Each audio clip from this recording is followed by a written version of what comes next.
सुबह मेरी आँख एक शोर से खुली थी। सर्दी इतनी तेज थी कि रजाई छोड़ने का भी मन नहीं कर रहा था, लेकिन दरवाजे के बाहर बढ़ती आवाज़ों ने मुझे उठने पर मजबूर कर दिया था। मैंने शॉल ओढ़ी और दरवाज़ा खोला तो सामने एक भीड़ खड़ी हुई थी। सबकी नज़रें नीचे ज़मीन पर टिकी हुई थी।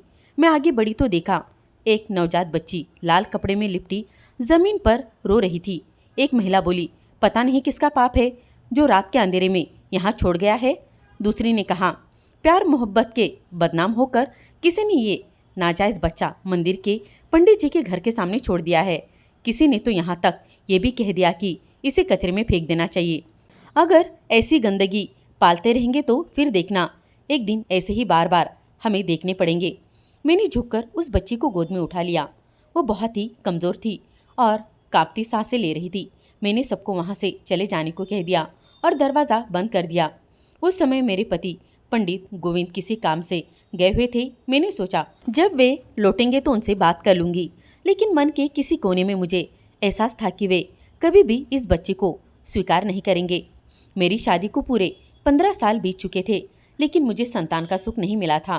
हर इलाज करवाया, हर दुआ मांगी, लेकिन नतीजा सिर्फ मायूसी ही हाथ आ गई।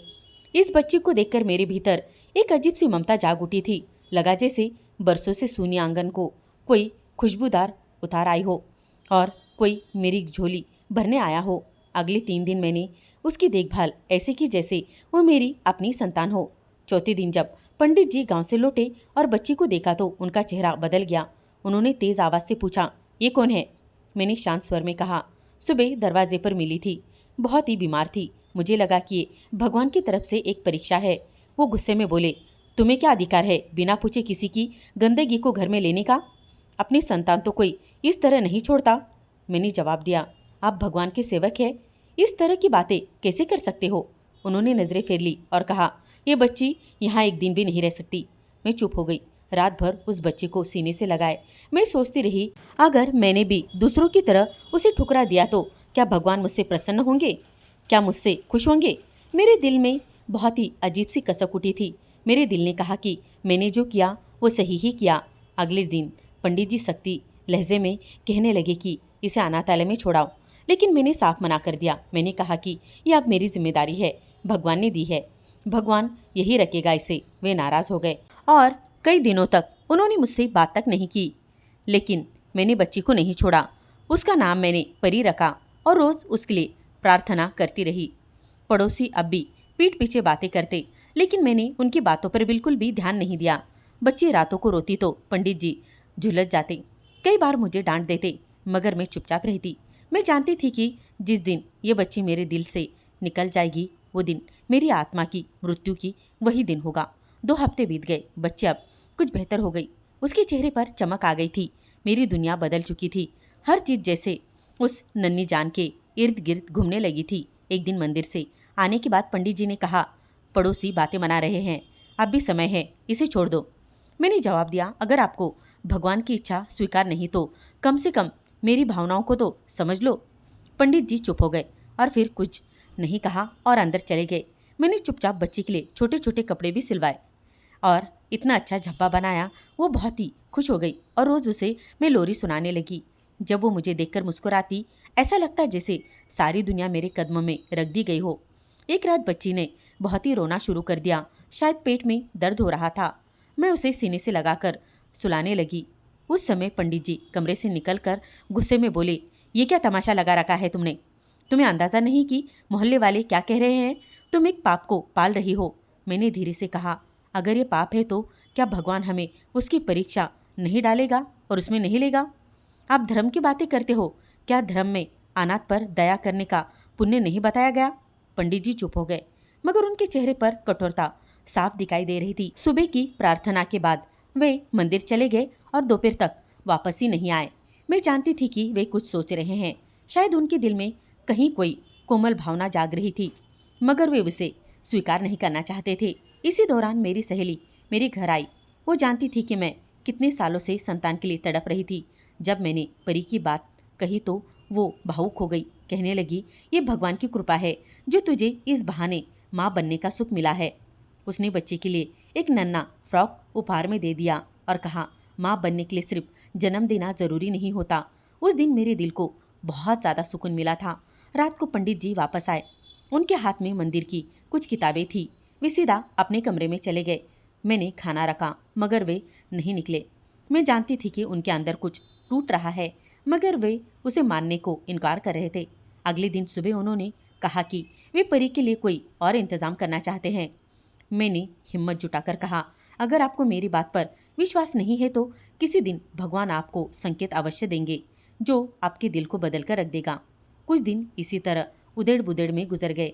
एक दिन मैंने मंदिर के पुजारी को बुला लिया और उन्हें परी की स्थिति बताई। पुजारी ने नरमी से कहा, ये बच्ची भगवान की ओर से तुम्हारे लिए परीक्षा भी हो सकती है और इनाम भी हो सकता है। अनाथ के सर पर हाथ फेरने वाले के हाथ स्वर्ग में चमकते हैं।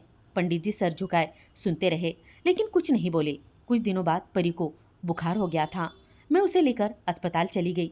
डॉक्टर ने दवाई दी और कहा कि शरीर में कमजोरी है, ध्यान रखना होगा इसका। मैं दिन रात उसकी देखभाल करती रही। पंडित जी ने भी ये देखकर थोड़ी सी नरमी दिखाई और रात को खाने पर भी पहली बार पूछा, कैसी है वो?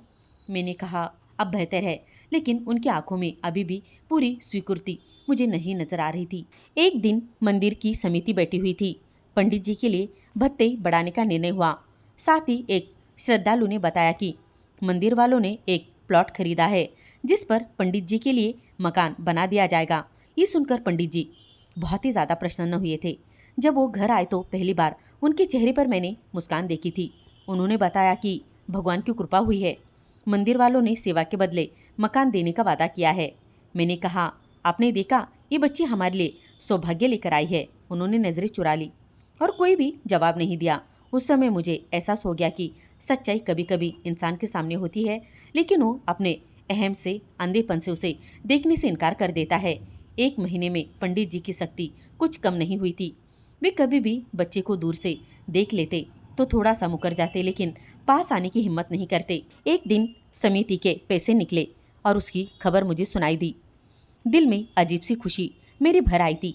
कई महीनों से मैं समिति के पैसे जमा कर रही थी, लेकिन हर बार किसी और का ही नाम निकलता था। समिति के पैसे यानी कि बिस्सी वगैरह जैसे जैसे किस्मत मुझे चिढ़ा रही हो।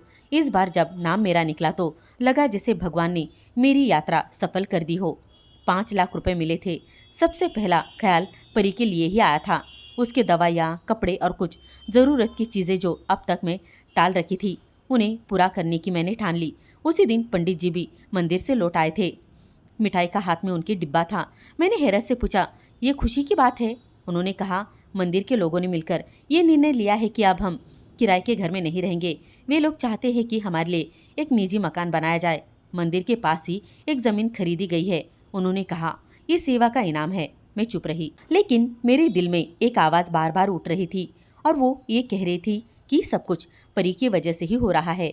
परी मुश्किल से 2 महीने की थी, लेकिन उसकी मौजूदगी ने घर की खामोशी जैसे रंग भर दी थी। मैं दिन भर उसके साथ समय बिताती और समय का पता ही नहीं चलता। जब वो रात को सोती तो मैं उसे लोरी भी सुनाती और वो मेरे सीने पर सर रखकर सो जाती। कमेटी के पैसों से मैंने उसके लिए झूला भी खरीदा, नया गद्दा बनवाया, कुछ गर्म कपड़े लिए और उसकी दवाइयों के लिए एक छोटा सा लॉकर भी बना दिया। कुछ समय मैंने ऐसे ही सब कुछ रखने का सोचा। मुझे उन पैसों में अपनी ज़रूरत से ज़्यादा उस बच्ची का अधिकार दिखाई देने लगा। एक दिन मंदिर की कमेटी के अध्यक्ष ने पंडित जी को बुलाया और ज़मीन के कागजात उनके हाथ में सौंप दिए। पंडित जी घर आकर चुपचाप बैठ गए। मैंने देखा कि उनकी आंखों में नमी थी। पूछा तो बोले, भगवान की कृपा से डर लगता है क्योंकि हम पापी है। मंदिर के लोगों ने केवल सेवा के बदले में हमें सम्मान दिया था, लेकिन शायद वे नहीं जानते कि मेरे दिल में कितना बोझ है।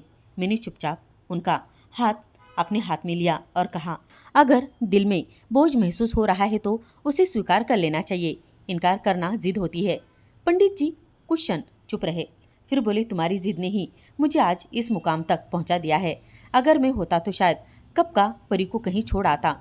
तुमने एक ऐसे पाप को अपने घर में रखा है जिसे मैं सहन नहीं कर पा रहा हूँ, लेकिन शायद वही पाप हमारे लिए वरदान बन गया है। मैंने कहा, अगर ये पाप होता तो भगवान हमारी झोली में खुशियाँ क्यों डालता? पंडित जी कुछ बोले नहीं, लेकिन पहली बार मैंने उनकी आंखों में हार मानने की झलक देखी थी। 1 महीने में घर के निर्णय की शुरुआत हो गई।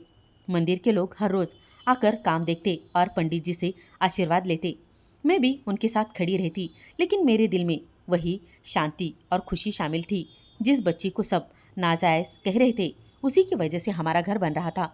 मोहल्ले में कुछ लोग अब भी बातें बना रहे थे। कहते, देखो कैसे कमेटी से इन्हें मकान मिल गया है, ज़रूर कोई खास उपाय किया होगा। मैं सुनती थी लेकिन चुप रहती थी, क्योंकि सच्चाई को किसी की सफाई की ज़रूरत नहीं होती, समय खुद गवाही दे देता है। एक दिन पंडित जी के एक पुराने शिष्य मिलने आए हुए थे और परी बेटी को देखकर बोले, वाह कितनी प्यारी बच्ची है। पंडित जी कुछ कहने वाले थे कि मैंने कह दिया, हाँ ये हमारी बेटी है। वे हैरान हुए लेकिन प्रसन्न होकर दुआ देकर चले गए। उसी शाम पंडित जी ने कहा, तुमने आज पहली बार सबके सामने कहा कि वो हमारी बेटी है। मैंने कहा, जब तुम्हारे दिल में अब भी जगह नहीं बनी तो मुझे किसी की बातों की क्या परवाह करनी चाहिए। मेरे दिल में वो रहती है और बस वही मेरे लिए बहुत ज़्यादा काफ़ी है। पंडित जी ने कुछ देर चुपे रहने में अपनी सादगी समझी। शायद तुम ठीक कह रही हो, शायद वो वास्तव में हमारे लिए सौभाग्यशाली लड़की है। उनके मुंह से ये बात सुनकर मुझे यकीन ही नहीं हो रहा था कि मेरा रास्ता सही हो रहा है और वो सही रास्ते पर जा रहे हैं और मेरे लिए सब कुछ संभव होगा। भगवान अगर चाहे तो पाप को पुण्य में बदल सकता है। और मैंने मन ही मन प्रार्थना की, हे भगवान, जिस तरह तूने मुझे माँ बनाया उसी तरह मेरे पति के दिल में भी पिता बनने का सुख दे। पंडित जी के जुबान से भले ही कुछ नरम शब्द निकले हो, जिसने मुझे उम्मीद बांधने पर मजबूर कर दिया था, लेकिन उनका व्यवहार धीरे धीरे बदलने लगा। वो परी को देखते से कतराते थे। अगर वो पास में भी आती तो वो नजरें फेर लेते। एक दिन मैंने उनके हाथ में परी की दूध की बोतल दी तो उन्होंने हाथ पीछे खींच लिया और कहा, मुझे इससे कोई भी लेना देना नहीं है, ये मेरी जिम्मेदारी नहीं है। मैं चुप रही, कुछ कहना बेकार लगा। अब परी 4 महीने की हो चुकी थी। अपने छोटे छोटे हाथों से मेरा चेहरा पकड़ लेती। जब मैं उसे लोरी सुनाती तो वो आंखें बंद करके सुकून से मुस्कुरा देती। मैंने कई बार महसूस किया कि पंडित जी उसे छूकर देखते थे, लेकिन जैसे ही मेरी नज़र उन पर पड़ती वे तुरंत मुंह फेर लेते। एक रात बच्ची को हल्का बुखार हो गया था। मैंने उसे गोद में लिया, उसका माथा ठंडा किया। पंडित जी कमरे से निकले, मेरी तरफ देखा और बिना कुछ कहे वापस चले गए। सुबह जब मैं दवा लेने गई तो मोहल्ले की एक औरत ने बातचीत के दौरान कहा, हमें तो यकीन ही नहीं होता कि पंडित जी ने इस बच्चे को अपने घर में जगह दे दी है। अगर पंडित जैसे लोग ही नाजायज बच्चे को पनाह देंगे तो लोग किसे दोषी ठहराएंगे। मैं चुपचाप वो सारी सुनकर वहाँ से हट गई। घर आकर मैंने पंडित जी से कहा, लोग आप भी बातें कर रहे हैं, आपका चरित्र भी सवालों में घिरा हुआ है। अगर ये बच्ची आपको बोझ लगती है तो मुझे अनुमति दीजिए, मैं इसके साथ कहीं और चली जाऊंगी। पंडित जी आग बुबुला हो गए और कहने लगे, धमकी मत दो, ये घर तुम्हारा भी है, लेकिन इस पाप की पोटली की वजह से मेरे निर्णय पर प्रभाव मत डालो। मैंने कहा, अगर ये पाप की पोटली है तो आपके भाग्य में कृपा कहाँ से आएगी। मकान मिला, मंदिर वालों ने सामान दिया, समिति बनी, आपको भद्दे में और भी ज़्यादा बढ़ोतरी मिली, ये सब किसके आने के बाद हुआ। पंडित जी ने ठंडे स्वर में जवाब दिया, ये सब भगवान की कृपा है, किसी बच्चे की वजह से नहीं। मैंने कहा, भगवान की कृपा किसी माध्यम से आती है, आपको पता है। अगर आप देखना नहीं चाहते तो मत देखिए, लेकिन मैं हर रोज़ अपनी आंखों से इस बच्चे के वास्तव में भगवान की कृपा अच्छे से महसूस कर सकती हूँ। पंडित जी ने उस बच्ची से बिल्कुल भी संबंध समाप्त कर लिए थे। अब वे ना तो उसे देखते ना ही उसका कोई भी जिक्र करते।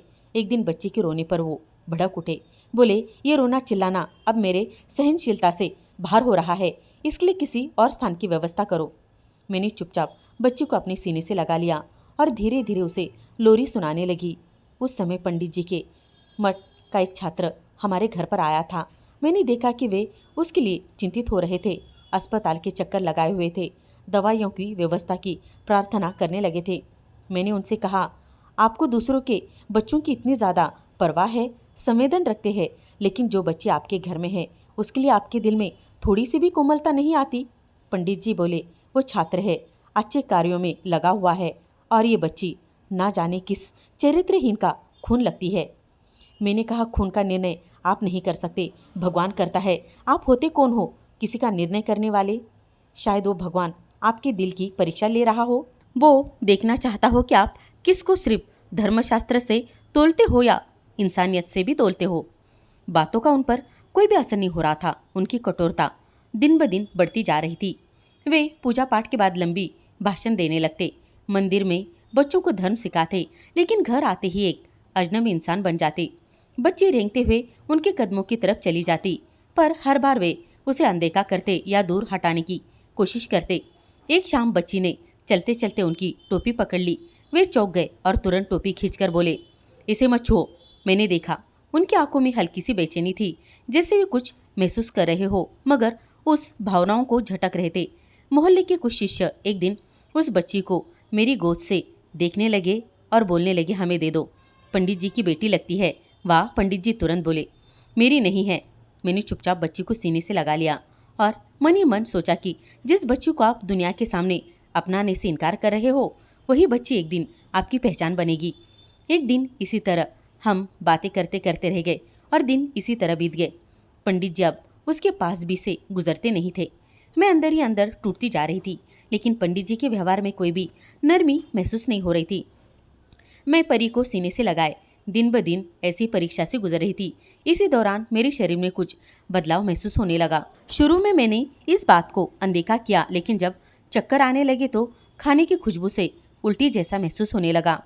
तो मैं बहुत ज़्यादा घबरा गई। मैं पास के ही अस्पताल में चली गई। महिला डॉक्टर ने कुछ सवाल पूछे और फिर कुछ जांच करवाने को कहा। जांच के बाद जब वो रिपोर्ट देख रही थी तो उसके माथे पर बल पड़ गए। मैंने मन ही मन सोच रही थी कि कहीं कोई मुझे बड़ी बीमारी ना हो जाए। वो शांत स्वर में बोली, आप गर्भवती है। मैंने अविश्वास से पूछा, क्या? वो मुस्कुराकर बोली, जी हाँ, आपको 3 महीने का गर्भ है। मैंने कहा, मुझे तो विश्वास ही नहीं था कि मेरे अंदर संतान की क्षमता ही हो सकती है। डॉक्टर ने पुरानी रिपोर्ट दिखाने को कहा। मैंने बताया कि सालों पहले बहुत से परीक्षण करवाए थे और सबने कहा था कि मैं बांझ हूँ, बच्चा होना असंभव है। वो कुछ देर सोचती, फिर बोली, चिकित्सा विज्ञान भी हर सवाल का जवाब नहीं दे सकता। ये भगवान की इच्छा होती है, वो चाहे तो बांझ को भी माँ बना सकता है। मैं घर आकर चुपचाप परी को गोद में लेकर बैठी हुई थी। मेरा दिल काँप रहा था, खुशी भी थी, डर भी था। सोच रही थी, पंडित जी के सामने ये खबर कैसे रखूं। कई घंटे बीत गए। शाम को जब पंडित जी घर आए तो मैंने खाने के बाद चुपचाप कहा, मुझे आपसे एक बात कहनी है। वो गंभीर हो गए और बोले, हाँ कहो। मैंने कहा, मैं गर्भवती हूँ। कुछ क्षण मुझे देखते रहे, जैसे उन्होंने ठीक से सुनाई ना हो। वो धीरे से बोले, क्या कहा? मैंने दोहराया। कुछ पल की चुप्पी के बाद उनकी आंखों में आंसू आ गए। उन्होंने भगवान का धन्यवाद किया। मेरे माथे पर उन्होंने हाथ रख दिया और कहा, भगवान ने बहुत ही हम पर कृपा की है। मैंने सोचा शायद अब उनके दिल में कुछ थोड़ी बहुत नरमी आ जाएगी, लेकिन अगले दिन उनके व्यवहार में बहुत ही अजीब बदलाव आ गया। वो परी से पूरी तरीके से कटकर रह गए। यहाँ तक कि अगर वो उनके पास से भी गुजरती तो वो क्रोध में मुंह फेर लेते। एक दिन मैंने देखा कि परी चलते चलते उनके कालीन पर आ गई। पंडित जी ने जोर से डांटते हुए कहा, इसे मुझसे दूर रखो। मैं नहीं चाहता कि मेरे बच्चे के रास्ते में ये अपशगुन आ जाए। मैं भीतर तक खिलकर रह गई थी। ये वही बच्ची है जिसे तुमने कई बार मेरी गोद में देखकर झिड़का दिया था, लेकिन आज जब तुम्हें अपनी संतान का सुख मिलने वाला है तो तुम इस बच्चे को मनहूस कह रहे हो। उन्होंने कहा, अब हमारा अपना बच्चा आने वाला है और मैं ये बर्दाश्त नहीं कर सकता कि मेरी संतान किसी के साथ, नाजायज़ बच्चे के साथ खेले, यानी कि इस बच्चे के साथ। मैंने कहा, तुम्हारे बच्चे को कोई फरिश्ता आसमान से नहीं लेकर आने वाला है, वो भी उसी गर्भ से जन्म लेने वाला है। तुमने पाप की को कहकर ठुकरा दिया था। पंडित जी ने बात सुनकर चुप्पी साध ली, लेकिन उनके व्यवहार में और अधिक कठोरता मैंने देखी। अब वे उस बच्ची को कपड़ों में भी हाथ नहीं लगाते, उस बच्ची को वो छूते तक नहीं। उनके खिलौनों को उन्होंने घर के कोने में रख दिया था और बार बार कहते, इसका अलग कमरा बना दो, मेरे बच्चे पर इसकी मनहूसियत का असर ना पड़े। एक दिन पंडित जी दोपहर तक मंदिर से वापस नहीं आए। जब लौटे तो उनके हाथ में एक सूची थी। बोले, ये वो अनाथालय है जहाँ पर परी को सब लोग अच्छे से देख सकते हैं, वहाँ उसकी अच्छी परवरिश होगी। मैंने वो सूची उनके हाथ से लेकर फाड़ दी और कहा, जिस बेटी को देखकर भगवान ने मुझे माँ बनाया है ना, दुनिया कोई भी संस्था उस माँ को उस बच्ची से नहीं छीन सकती। मैंने फैसला कर लिया कि चाहे कुछ भी हो जाए, मैं अपनी दोनों संतान में बिल्कुल फर्क नहीं आने दूंगी। मेरे शरीर में एक नया बच्चा आकर पल रहा था, लेकिन मेरे दिल में परी की जगह कोई भी नहीं ले सकता था। मुझे पता था कि पंडित जी नई बहस छेड़ने के लिए तैयारी रहेंगे, इंतजारी करते होंगे। सुबह की पूजा के तुरंत बाद नाश्ता करते हुए बोले, मुझे तुमसे साफ बात करनी है। अब समय आ गया है कि इस बच्चे के बारे में अंतिम फैसला लिया जाए। मैं चुपचाप उनकी तरफ देखती ही रह गई। उन्होंने बिना किसी नरमी के दोटक अंदाज में कहा, मैं नहीं चाहता कि वो बच्चे हमारे नए घर में कदम रखे। मैंने कहा, वो सिर्फ एक बच्ची नहीं है, मेरी बेटी भी है, जिसे मैंने अपनी गोद में ले लिया है, पाला है, रातों को जागी हूँ, जिसके रोने पर मैं तड़पी हूँ, वो मेरे अस्तित्व का हिस्सा है। उनके गुस्से ने और भी ज़्यादा तांडव कर दिया। गुस्से में कहा, वो बस तुम्हारा भ्रम है, असली संतान अब आने वाली है और मैं चाहता हूँ कि तुम्हारा सारा ध्यान हमारे बच्चे पर रहे। मैंने कहा, क्या ममता और स्नेह बांटा जा सकता है? अगर मेरे भीतर माँ का भाव है तो क्या वो सिर्फ एक बच्चे तक ही सीमित रह सकता है?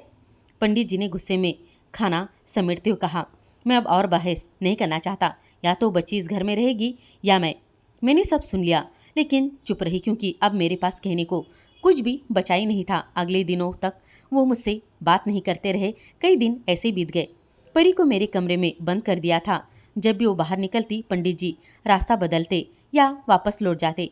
मैं गर्भावस्था के अंतिम चरण में पहुंच चुकी थी। शरीर भारी हो रहा था, लेकिन असली बोझ दिल पर था। बच्ची दिन ब दिन बड़ी होती जा रही थी। अब वो रेंगते हुए मेरे पीछे भी आती, बोलने की कोशिश भी करती। माँ कहने लगी थी। एक दिन पंडित जी ने सुन लिया तो गुस्से से बोले, इसे मत सिखाओ कि तुम्हें माँ कहे। तुमने सिर्फ इसे बाहर से उठाया है और बस उसे संभाला है, तुमने जन्म नहीं दिया। ये शब्द मेरे लिए किसी तीर से कम नहीं थे, लेकिन मैं चुप रही। मैं जानती थी कि तर्क से दिल नहीं बदले जाते, प्यार के लिए धैर्य की जरूरत होती है। एक दिन मोहल्ले की एक और महिला आई और चुपके से कहने लगी, पंडित जी के मठ में ये क्या बात फैल रही है कि वो इस बच्चे को अपने घर से निकालना चाहते हैं। लोग सवाल कर रहे हैं कि अगर वो धर्मगुरु होकर इतने कठोर है तो आम लोगों पर वो क्या दया करेंगे और उन्हें क्या दया सिखाएंगे। मैंने पंडित जी से इस बारे में बात की तो उन्होंने गुस्से में दरवाज़ा बंद कर लिया और बोले, लोगों को जितने हो उतनी जुबान होती है और वो कहे जाते हैं, तुम ही मेरी बातें उनके कानों तक पहुंचाती हो ना। मैंने कहा, मैंने कुछ नहीं कहा, लेकिन जो तुम्हारे व्यवहार में देख रहे हैं वही तो लोग बोल रहे हैं। उसी रात जब मैं बच्ची को सुला रही थी, पंडित जी कमरे में आए और बोले, आखिरी बार कह रहा हूँ, कल इस बच्ची को किसी संस्था में छोड़ दो। तुम्हारी हालत भी ऐसी नहीं है कि दो दो बच्चों का तुम बोझ उड़ा सको। मैंने कहा, अगर मेरे दिल में एक को स्वीकार करने की क्षमता है तो दूसरे को भी मेरे दिल में भगवान क्षमता डाली देगा और हिम्मत भी देगा, और दोनों मेरे लिए समान ही होंगे। उन्होंने कुछ पल मुझे देखा, फिर बोले, तुमने जो जिद की है उसका परिणाम तुम ही देखोगी। अगले दिन पंडित जी ने एक रिक्शा बुलाया और कहा, चलो इसे लेकर चलते हैं। मैंने परी को सीने से लगाकर कहा, मैं इसे ले जा सकती हूँ, लेकिन किसी अनजान के हवाले नहीं दे सकती। वो बोले, तो फिर तुम अपने होने वाले बच्चों पर तुम अन्याय नहीं कर रही हो क्या? मैं चुपचाप बच्ची को लिपटाए दरवाजे की ओर बढ़ी, लेकिन कुछ पल बाद लौट आई और बोली, मुझे अपनी ममता पर शक नहीं है, लेकिन आपकी नफरत से मेरे कदम रोक लिए जाते हैं। मैं ये कदम तब उठाऊंगी जब मेरे दिल में ज़रा भी शक की गुंजाइश नहीं बचेगी। मेरी बच्ची मेरे लिए किसी परीक्षा से कम नहीं है। अब तक तो ये मेरी रहमत है।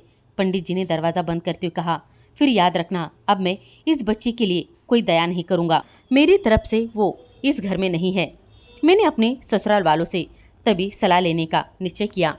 फ़ोन पर अपनी बड़ी ननद से बात की और उन्हें सारी सच्चाई बताई। वो थोड़ी देर चुप रही, फिर बोली, बहन, माँ बनना आसान है, लेकिन किसी और के बच्चे को गोद लेकर माँ बनकर उसे सब कुछ देना और प्यार देना सिर्फ भाग्यशाली लोगों के बस की बात है। तुम बहुत भाग्यशाली हो, तुम्हारे लिए मेरा सम्मान और ज़्यादा बढ़ गया है। उनकी बातों ने मुझे हिम्मत दी थी। एक दिन परी ने पंडित जी के सामने एक खिलौना रख दिया। उन्होंने सख्त लहजे में कहा, ले जाओ इसे यहाँ से। बच्ची डरकर मेरी तरफ भागी और गोद में छुप गई। मैंने उसे मजबूती से थाम लिया और मन ही मन कहा, जिस दिल में भगवान की ओर से आई हुई अमानत के लिए जगह नहीं है तो वो दिल कभी पूरा नहीं हो सकता। मैं अब तय कर चुकी थी कि चाहे कुछ भी हो जाए, मैं अपनी ममता पर आंच नहीं आने दूंगी। मेरी ममता का रंग किसी भी संबंध का मोहताज नहीं है। उस दिन मैं घर की सफाई में लगी हुई थी। गर्भ अवस्था का अंतिम महीना चल रहा था। शरीर के साथ साथ मन भी अब बोझल रहने लगा था, लेकिन जब भी परी को देखती, भीतर से मुझे बहुत ज़्यादा हिम्मत मिल जाती। उस दिन पंडित जी किसी धार्मिक कार्यक्रम में शामिल होने के लिए शहर से बाहर चले गए थे। मैंने सोचा, क्यों ना कमरे और भंडार की सफाई थोड़ी सी कर ही लेती हूँ, ताकि नए बच्चे के जन्म से पहले कुछ व्यवस्था हो जाए। भंडार में कुछ पुराने कपड़ों की गठरी रखी हुई थी जो बहुत समय से उसे किसी ने खोला ही नहीं था। मैंने गठरी खोली और कपड़े एक एक करके निकालने लगी। उन्हीं में वही लाल चादर मुझे नजर आई जिसमें परी लिपटी हुई दरवाजे पर मुझे मिली थी। मैं कुछ क्षण उस हाथ में लेकर चुपचाप देखती ही रही। वो चादर समय का एक पुराना अध्याय थी जिससे मेरा भावनात्मक संबंध जुड़ा हुआ था। जब मैंने चादर झाड़नी शुरू की तो एक पर्ची जमीन पर गिर पड़ी। मैंने पर्ची उठाई, सोचा कोई पुरानी रद्दी या चिट्ठी होगी, लेकिन जैसे ही उस पर मेरी नज़र पड़ी दिल की धड़कन मेरी एकदम से थम गई। वो सीधी पंडित जी के नाम पर लिखी हुई थी। उसमें लिखा था, ये आपकी बेटी है। मैं आप पर बोझ नहीं डालना चाहती, लेकिन मेरी जिंदगी समाप्ति के कगार पर आकर पहुंच चुकी है। कैंसर अंतिम चरण में है। मैंने ये चादर आपके दरवाजे पर इस आशा में रखी है कि शायद आप इसे स्वीकार कर लेंगे। यदि ये पर्ची कभी सीमा ने हाथ में ली तो उसे बता दीजिएगा कि ये बच्ची आपकी दूसरी पत्नी की अंतिम निशानी है। मेरे हाथ कांपने लगे थे। जमीन आंखों के सामने घूमती नजर आ रही थी। मैं फर्श पर बैठ गई। परी का वो छोटा सा चेहरा आंखों के सामने तैरने लगा था।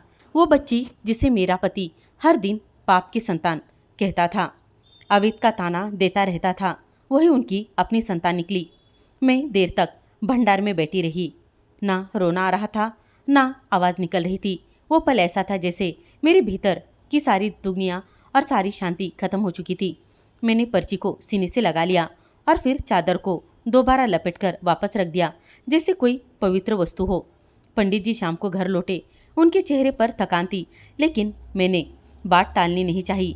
मैंने कहा, मुझे आपसे अकेले में बात करनी है। वो चौंक कर बैठ गए।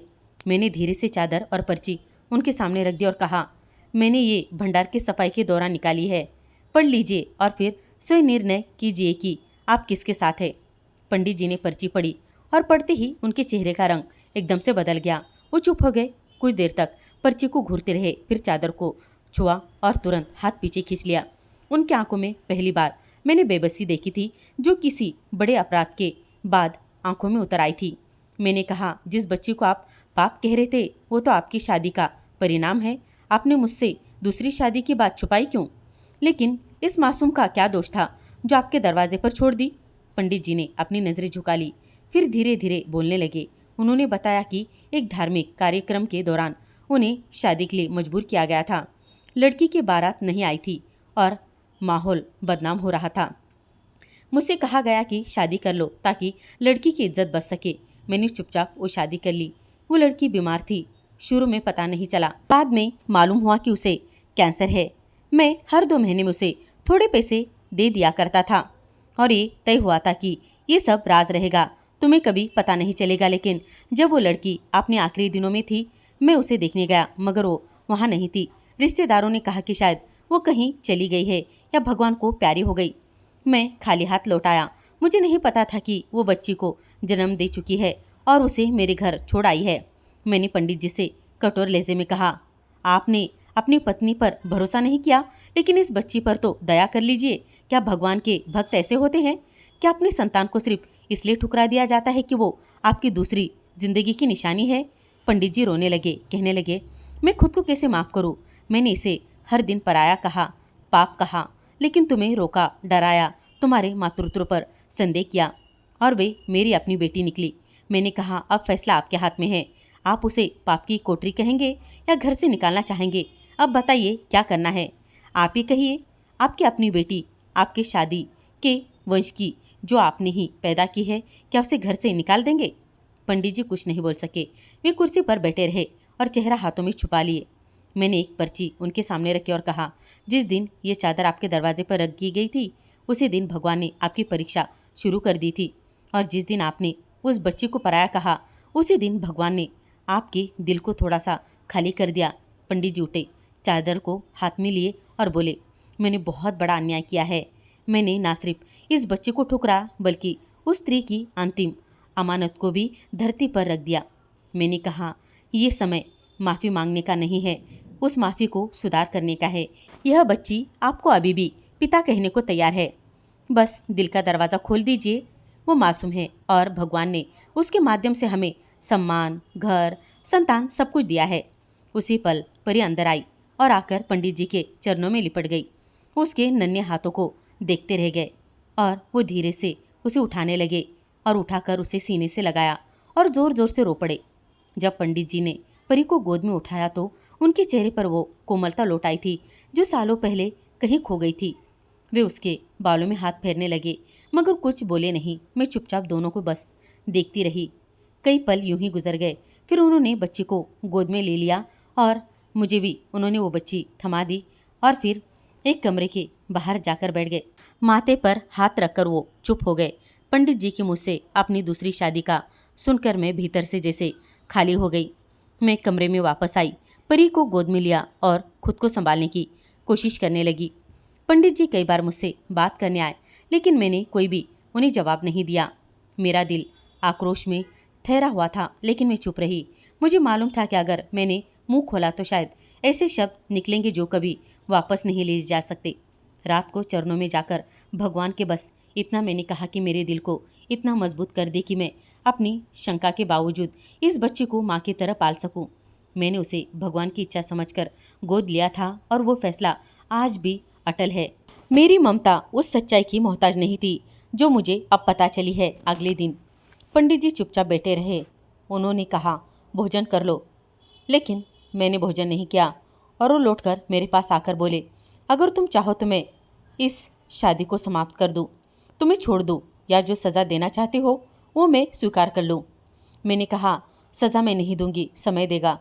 जो बोझ तुमने सालों छुपाया वो अब मेरे कंधे पर आ गया है। तुमने और एक शादी की लेकिन इस बच्ची को स्वीकार नहीं किया और मुझे बांझ कहकर मेरे धैर्य को बार बार तोड़ा। अब जब सच्चाई सामने आ गई है तो क्या मैं अपना कर्तव्य छोड़ दूं? नहीं, जो जिम्मेदारी मुझे भगवान ने दी है मैं उसे ज़रूर निभाऊंगी, चाहे तुम साथ दो या ना दो। पंडित जी ने नजरें झुकाकर कहा, तुमने बहुत साहस दिखाया है। तुम्हारे जैसी औरत हर किसी के भाग्य में नहीं होती। मैंने कहा, तुमने भी वो किया है जो अक्सर पुरुष करते हैं, चुपचाप अपना रास्ता चुना और स्त्री पर विश्वास नहीं किया। लेकिन मैं वो नहीं बनूंगी जो तुम्हारी चुप्पी का बदला ले। मैं वो बनूंगी जो उस बच्ची को उसको जन्म देने वाली माँ से भी ज़्यादा प्यार दे। एक दिन मेरी ननद घर आई। वो सारी सच्चाई जान चुकी थी। बोली, मुझे आश्चर्य है कि तुम उस आघात के बाद भी स्थिर हो गई हो। मैं होती तो सब कुछ छोड़ चुकी होती। मैंने कहा, ये फ़र्क है औरत और माँ में। अगर ये बच्ची मेरी कोकी नहीं भी है तो मैंने इसे अपने दिल से जन्म नहीं दिया है तो क्या हुआ, मैं इसे अपनी बच्ची ही कहती हूँ। इसकी मुस्कान मेरे अंदर के हर घाव को मरहम की तरह बनाती है और मरहम की तरह उस पर असर करती है। पर अब उठने लगी थी, हर कदम पर लड़खड़ाती, गिरती, फिर संभल भी जाती, जैसे मेरी अपनी जिंदगी का प्रतिबिंब हो। मैं भी भीतर ही भीतर बार बार गिरती लेकिन उसके लिए खड़ी रहती। उसने मुझे माँ बनाया उस समय जब दुनिया मुझे बांझ कहकर ठुकरा रही थी। अब पंडित जी के व्यवहार में भी बदलाव आने लगा था। वे परी के करीब आने लगे थे, उसके खिलौने में रुचि देने लगे थे, कभी पास बैठकर उसे देखते। लेकिन मैं जानती थी कि उनके भीतर एक खालीपन अभी भी जिंदा था, एक पछतावा, एक शर्मिंदगी जिसे वे शब्दों में व्यक्त नहीं कर सकते थे। एक दिन वो मेरे पास आकर बोले, अगर आप अनुमति दे तो मैं परी के लिए नाम का पंजीकरण करवा दूं। उसके पहचान पत्र में विविधता रूप से पिता के रूप में अपना नाम दर्ज कर दूं। मैंने चुपचाप सर हिला दिया। अब मैं पंडित जी के किसी बहस में नहीं पड़ना चाहती थी। जब पंडित जी ने परी के पहचान पत्र में अपना नाम दर्ज किया तो वो सिर्फ एक खाना भरने का काम नहीं था बल्कि एक सच्चाई को स्वीकार करने का काम था, जिसकी गूंज जल्दी ही मोहल्ले में फैल गई। लोग जो पहले केवल अंदाज़ा लगाने लगे थे अब सवाल करने लगे। मंदिर के बाहर औरतों की बैठक में, बाजार की गलियों में, हर जगह बात होने लगी थी। पंडित जी ने दूसरी शादी की है और अब उनकी एक बेटी भी है जो सालों से छुपाई गई थी। कुछ लोग हैरान थे, कुछ नाराज और कुछ ने मेरी ओर उंगलियां उठाना शुरू कर दी थी। जब मैं मंदिर के गेट से होकर आती तो औरतें फुसफुसाती, कुछ मुंह फेर लेती। एक दिन सब्जी वाले ने कहा, बीबी जी आप तो बहुत नेक थी, ये सब कुछ क्यों छुपाया गया? मैंने कुछ नहीं कहा, बस चुपचाप सब्जी लेकर आगे बढ़ गई। मोहल्ले की एक औरत मेरे घर आई और बोली, हमें लगा था कि आप एक मिसाल है, ये क्या निकली? मैंने कहा, अगर किसी अनाथ बच्ची की परवरिश करना गुनाह है तो हाँ, मैं गुनहगार हूँ। वो कुछ देर चुप रही, फिर कहने लगी, पर जिस मर्द ने आपको सालों से धोखा दिया उसे कैसे आपने माफ़ कर दिया?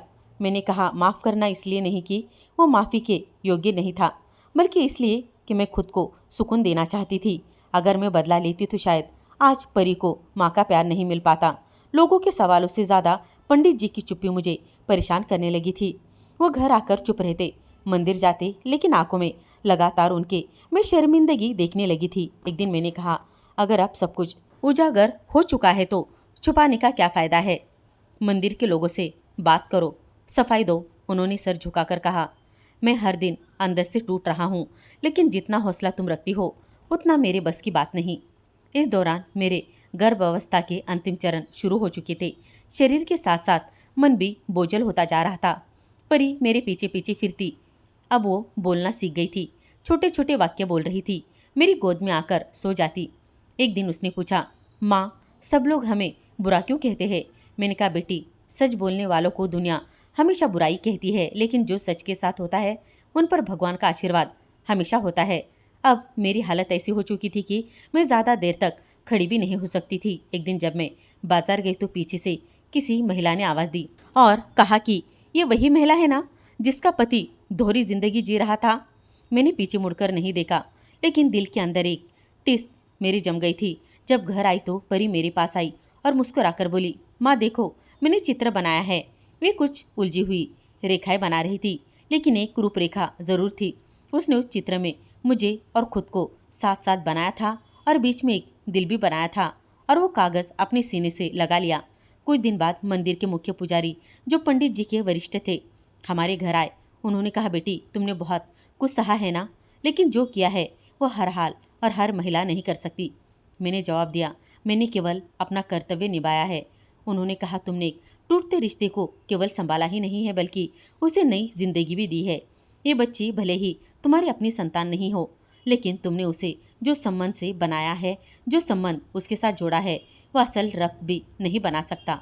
अब उस बातचीत के कुछ ही दिनों बाद पंडित जी ने मंदिर से सार्वजनिक रूप से घोषणा की। उन्होंने सबके सामने अपनी दूसरी शादी और बच्ची मेरे साथ अन्याय की बात भी स्वीकार की। कुछ लोग हैरानी से उन्हें देखने लगे, कुछ बिना सुने ही चले गए, लेकिन कुछ ने उनके हाथ चूमे और कहा, आपने सच बोलकर अपनी इज्जत वापस ली। घोषणा के बाद घर के माहौल में एक शांत बदलाव महसूस होने लगा था। अब वो पंडित जी अक्सर परी को ध्यान से देखने लगते। जब वो कुछ बोलती तो वो अन्याय सा मुस्कुरा देते, लेकिन उनके व्यवहार में अब भी एक दूरी महसूस होती थी, जैसे उनके दिल में कोमलता आ चुकी हो, लेकिन शब्द साथ नहीं दे पा रहे हो। मैं सब कुछ देखती और चुप हो जाती, क्योंकि मैं जानती थी कि पछतावा जब भीतर बैठ जाता है तो व्यक्ति के अस्तित्व पर एक गहरी सी चुप्पी छा जाती है। परी दिन ब दिन बहुत ज्यादा चुलबुली होती जा रही थी। अब वो बोलना चाह रही थी और बोलना भी सीख रही थी। छोटी छोटी बातों पर हंसती और हर समय मेरे या पंडित जी के आसपास ही मंडराती रहती। वो अक्सर पंडित जी के पास जाकर बैठ जाती और उनके हाथ में कोई भी खिलौना पकड़ा देती। वे बस देखकर हल्के से सर हिला देते या धीमे से मुस्कुरा देते। कभी कभी जब वो उनकी गोद में चढ़ने की कोशिश करती तो वे एक पल रुककर उसे बाहों में ले लेते, लेकिन जल्दी ही छोड़ देते, जैसे उनके दिल का बोझ उनकी बाहों में टिक नहीं पा रहा हो। एक रात मैंने देखा कि वो मंदिर में भगवान के चरणों में जाकर रो रहे थे। मैं चुपचाप दरवाजे के पीछे खड़ी रही। उन्होंने सर उठाया और रोते हुए कहने लगे, हे भगवान, मैंने अपनी बेटी को नहीं पहचाना। तूने उसे मेरे लिए क्षमा का माध्यम बनाया और मैंने उसे पाप कहा। मुझे क्षमा कर दे। यह पहला अवसर था जब मैंने उनके मुंह से वाक्य सुना था जिन्हें मेरा हृदय सालों पहले महसूस कर चुका था। उस दिन सुबह वो मंदिर नहीं गए, चुपचाप बैठे रहे। परी उनके पास आई, उनके घुटनों पर चढ़ी और अपने नन्हे हाथों से उनके चेहरे को छूने लगी। पंडित जी ने उसे पकड़कर अपनी गोद में उठा लिया। बच्ची ने खुशी से खिलखिलाकर हंसा और उनकी दाढ़ी पकड़ ली। मैं दरवाजे पर खड़ी थी। पंडित जी की आंखों में आंसू आ गए थे। उन्होंने बच्ची को सीने से लगाया और उसके माथे पर चूमा। फिर उन्होंने उसे गोद में लेकर मुझे बुलाया। मैं अंदर आ गई तो उन्होंने कहा, सीमा, आज पहली बार दिल हल्का लग रहा है। मैंने सालों इस बच्ची से वो छीनने की कोशिश की जो उसका अधिकार था। मैंने उसे अपनी बेटी कहने में देर कर दी, लेकिन आज वो शब्द स्वयं मेरे होठों पर आ गए। मैंने कहा, भगवान की यहाँ देर है, अंधेरा नहीं। जिस पल आपके दिल में कोमलता आई, उसी पल इस बच्ची ने आपको अपना पिता मान लिया। उस दिन के बाद पंडित जी का बच्ची के प्रति व्यवहार पूरी तरीके से बदल गया था। वो अब उसे मंदिर भी ले जाने लगे, रास्ते में खिलौने दिलवाते, उसे गोद में लेकर लोगों से मिलवाते। मोहल्ले वालों ने भी उस बदलाव को महसूस किया था। कुछ ने सराहा था तो कुछ ने चुप्पी साध ली थी। लेकिन एक बात स्पष्ट थी, पंडित जी ने अपनी बेटी को दिल से स्वीकार कर लिया था। परी ने भी उस परिवर्तन को तुरंत महसूस कर लिया था। वो पंडित जी को अब बाबा कहकर बुलाती और जब वो जवाब देते तो उसकी खुशी देखने लायक होती।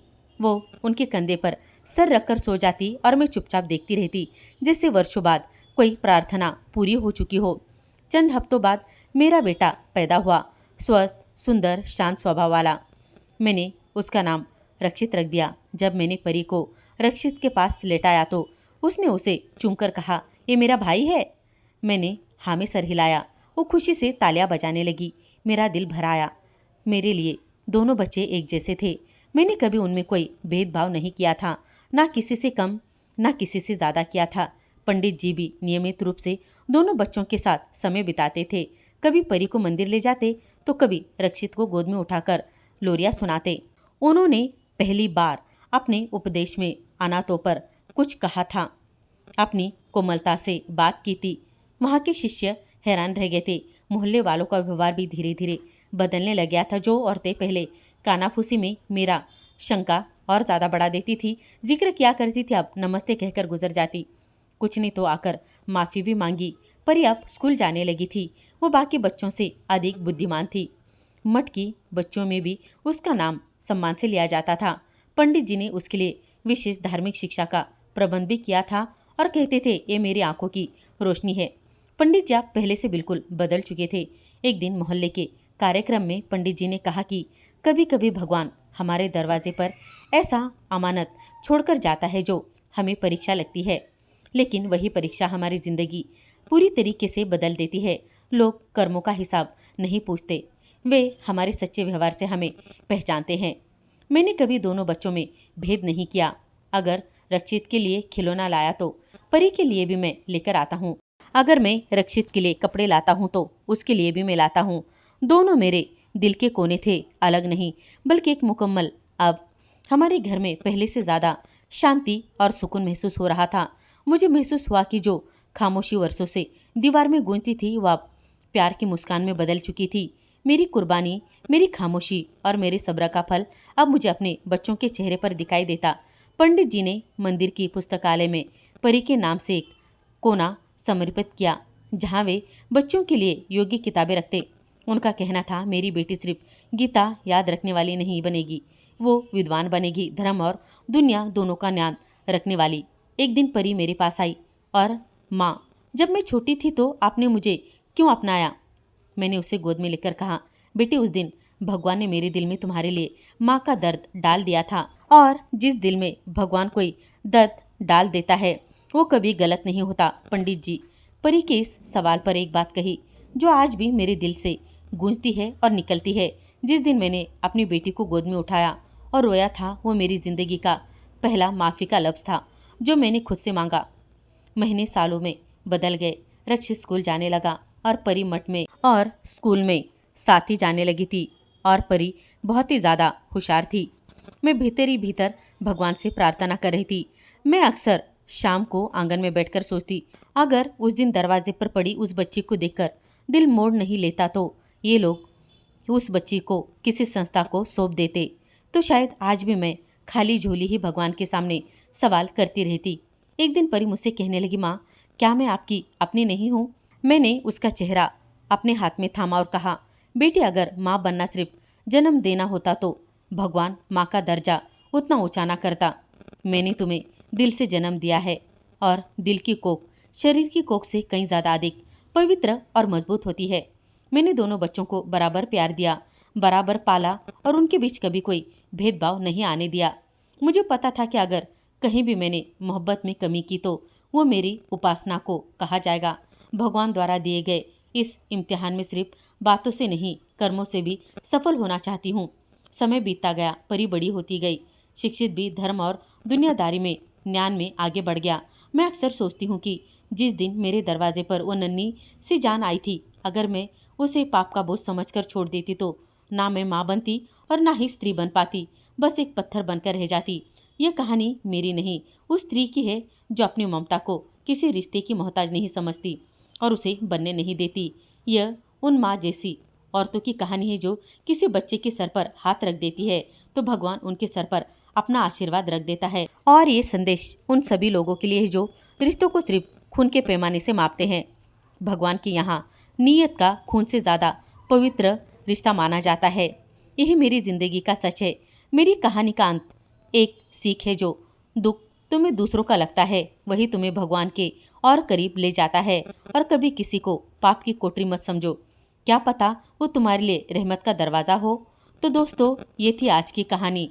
कैसी लगी कहानी मुझे कमेंट बॉक्स में ज़रूर बताना। दोस्तों, उम्मीद करती हूँ कि आपको हमारी कहानी पसंद आई होगी।